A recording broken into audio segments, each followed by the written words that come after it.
really at the very beginning of my PhD, because I did my PhD in a project. So it wasn't really me who picked the subject, but it was my PhD advisor, and I was offered this position in this project, which was around the appropriation of mobile phones. And so I joined that project. And then back in, I think, 2005, it must have been, ICA in New York was my very first ICA, and we were presenting first results or first think ideas of this project there. And in the very first morning, because I think I had come in a day early, in the very first morning, jet lag, I was up really early. I went through the lobby in search for some breakfast-ish items, a grad student, so rather something cheap. And I crossed a professor from Germany, and he was like, "Oh, I heard you're gonna do your PhD now. You with Werner Wirth on this mobile phone project. Have you ever heard of the mobile communication pre-conference?" And I was like, "Pre-conference? What's a pre-conference? Never heard. Yeah, that's taking place here in the hotel today. Just go there." And I was like, "I'm not registered, can I?" Yeah, just go there, just go there. So I went there, and it's a really nice crowd. I just came in there, was like, "I'm not registered. I just heard about this event like an hour ago. Is it fine if I just sit here and listen?" Yeah, and so I joined this, at the time, still rather small crowd of mobile communication researchers, just by coincidence a little bit.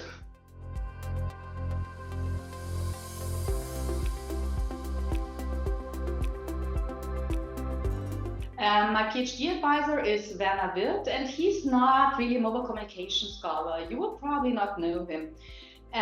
But he did a project at the time on mobile phone appropriation. So his idea was, there's all this domestication research out there, all this more qualitative oriented research on mobile phones and their everyday life integration.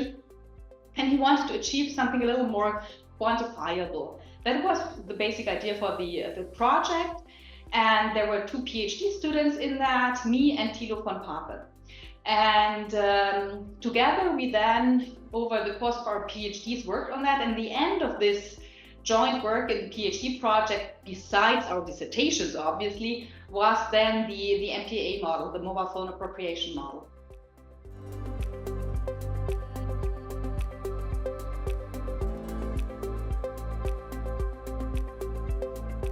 I think the thing that puzzled me pretty early on is that when there's some technology and it actually gets into users' hands, it's quite unpredictable what happens, because users tend to do weird stuff.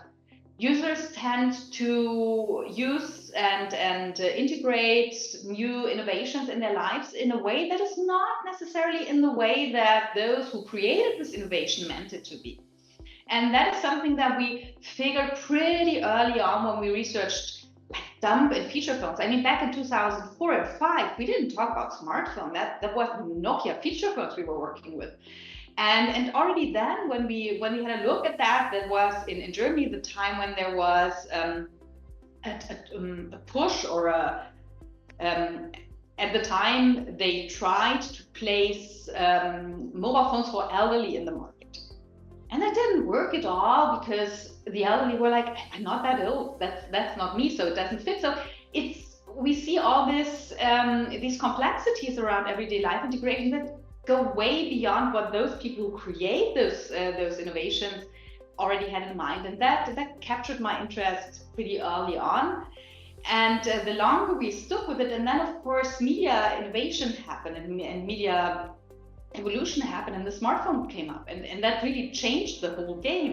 We had mobile computers basically, and no mobile phones, and we had this whole disentanglement of the software and the devices, because before, a Nokia was a Nokia device, was a Nokia operating system, with Nokia apps on it, and this whole new ecosystem opened up, and that gave even more rise to that what we'd seen before, that users integrate these devices in their lives in a variety of ways and in so many different dimensions. And that was also the point when we also saw that we can't really only talk about how some person does this, but how some user acts in a specific context, and how context becomes so important. Because media and communication studies before, I mean, we had been talking about context obviously with other media before, but the context was quite limited. I'm very basic. A TV set, the context in which you use it is a little limited because you're not going to carry it around. And yes, you can carry around the newspaper, but still the amount of situations in which you use a newspaper are also still pretty limited. Now we have this device that goes all out and in our whole lives and in all the small niches and folds in our everyday life, and the context becomes so much more important.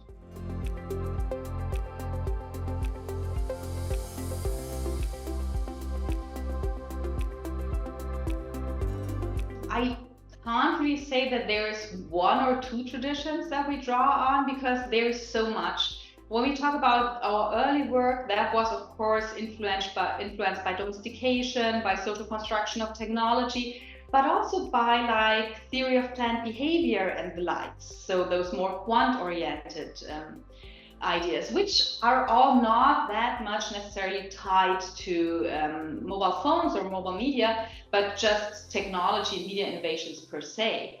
And then later on with the context, we actually were pretty much struggling because there's not that much around. It's just in the recent 1 or 2 years that we're looking into psychology, in how situations are defined in psychology, people like Rautmann who have worked on these areas.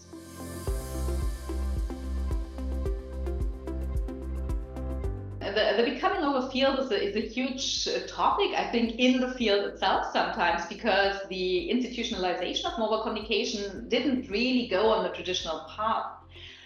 Probably the earliest beginnings are before I joined. That was around 2000-ish with the cost action and the very first mobile pre-conference. But there are others who can speak to that. So I joined a very small field already, but that was centered around the mobile phone. And that we became really the field that we're today of mobile media, mobile communication. I think that was more like 2010-ish, something like that. So when the shift to the smartphone already had happened, a lot more researchers were attracted to this subject, because it was not this niche. Before it was a niche mobile media and communication studies, but then it was not that much of a niche anymore, because all this online communication had become ubiquitous and it had become so much bigger. And I would place it around that time that to me it really became a subfield in media and communication studies. And that was also around the time when we then founded the journal Mobile Media and Communication. And the division happened a little later on, but negotiations or discussions around whether we should have a division or not were going on for quite a while already. Because we had this very successful tradition of the pre-conference already, we were opting against the division for quite a time, because we didn't want to get immersed in this huge conference and not have this nucleus anymore.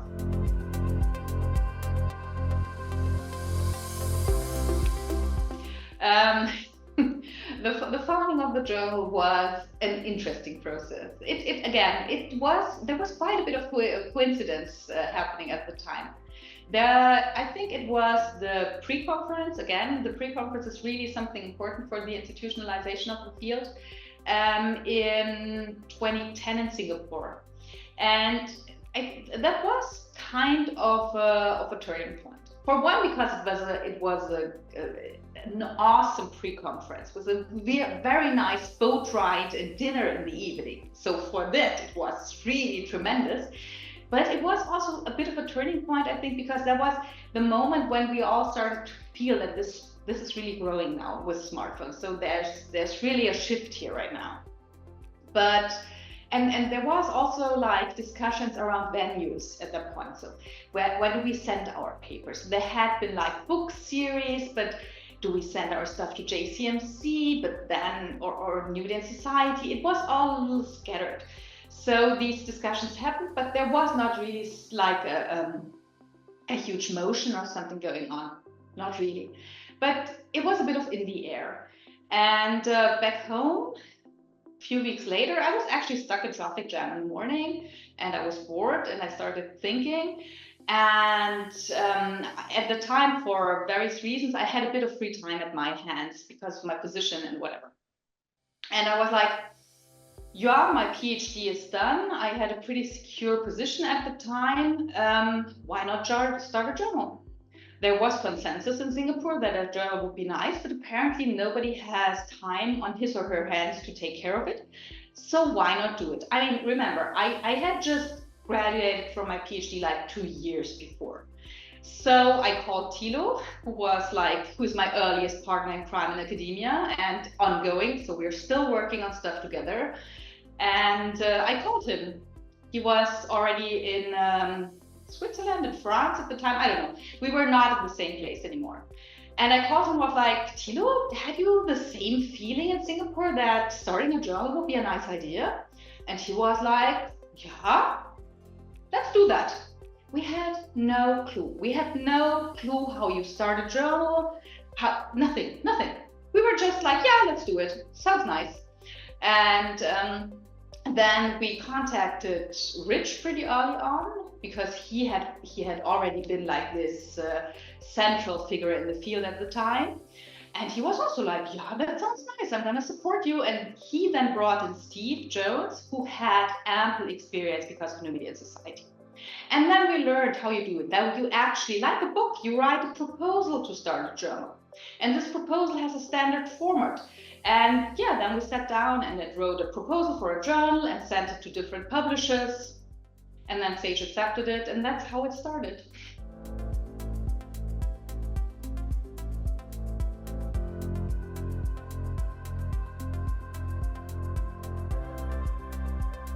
I hope there's like 3 dimensions. There is obviously the organizational, institutional, that I had been the person who had at some crucial periods had some time at her hands and like that was able to push stuff forwards, to found a journal, to found a division or an interest group at the time. So, and perhaps also because I'm a pretty organized person, I'd say, so it was never that hard to do these organizational things for me. I don't mind that much. So that's probably one thing. Content-wise, I would hope that this shift toward like context and situation and going not on the micro level of the person, but looking beyond and really acknowledging that ubiquitous use means ubiquitous use. So you have to look at the context. And I mean, we've seen that in a pretty recent meta-analysis.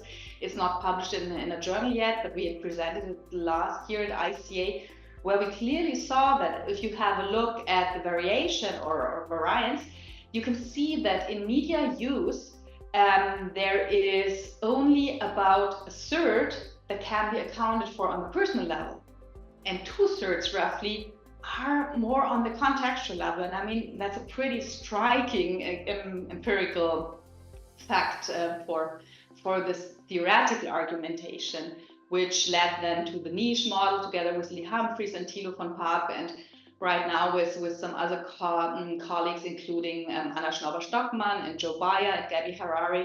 We are working on a conceptualization of the situation in media and communication research. So theoretically, I would hope that is something people associate with me, and this comes along with, I think, what I stand for methods-wise, which is in situ methods or experience sampling, ecological momentary assessment. There's a ton of labels for it, which is a problem, but I tend to call it in situ methods these days. But yes, I'd hope that people associate this with me.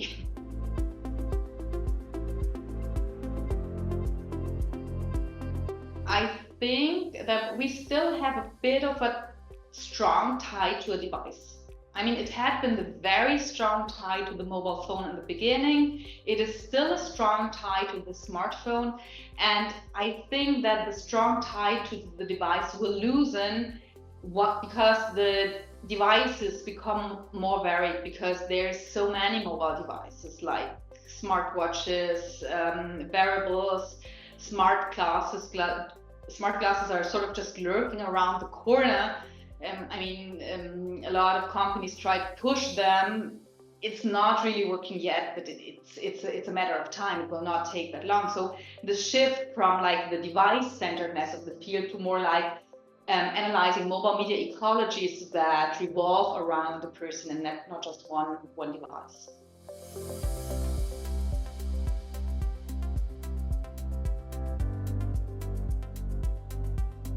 I hope that while the division will probably maintain its boundary work, it will remain inclusive. So I really hope it will never have hard boundaries, but it will remain inclusive to technological change, to changes in how people use and in changes how media is governed. So yes, we need to talk about who we are all the time. That's an ongoing discussion we need to lead, but we need to remain inclusive there. That's something that's really dear and important to me. And that is content-wise, but that's also geographically. We pride ourselves to be one of the most also geographically inclusive divisions of ICA. And I think that's nothing we can just take as a given, but that's something we need to keep fighting for, to really be inclusive and to have all the voices in.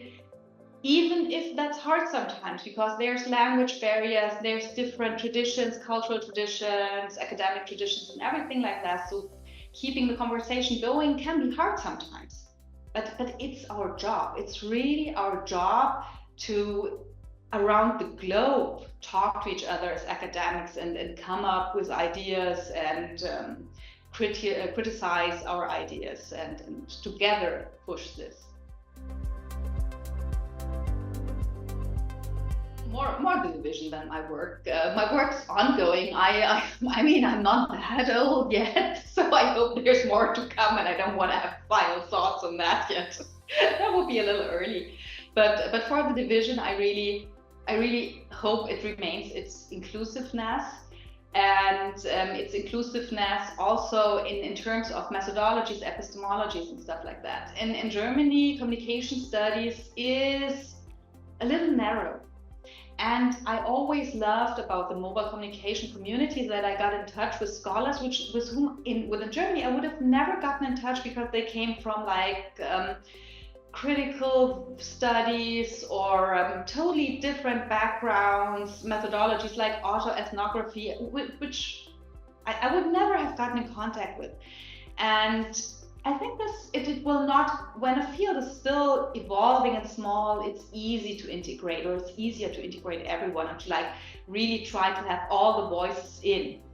But as we grow, of course, there will be like hegemonial or louder voices, and still making sure that all are heard and that we value all backgrounds and all methodologies and all theoretical backgrounds just the same, and that we just acknowledge we are all talking about the same subject and we want all those voices in. That will be something that's really worth struggling for.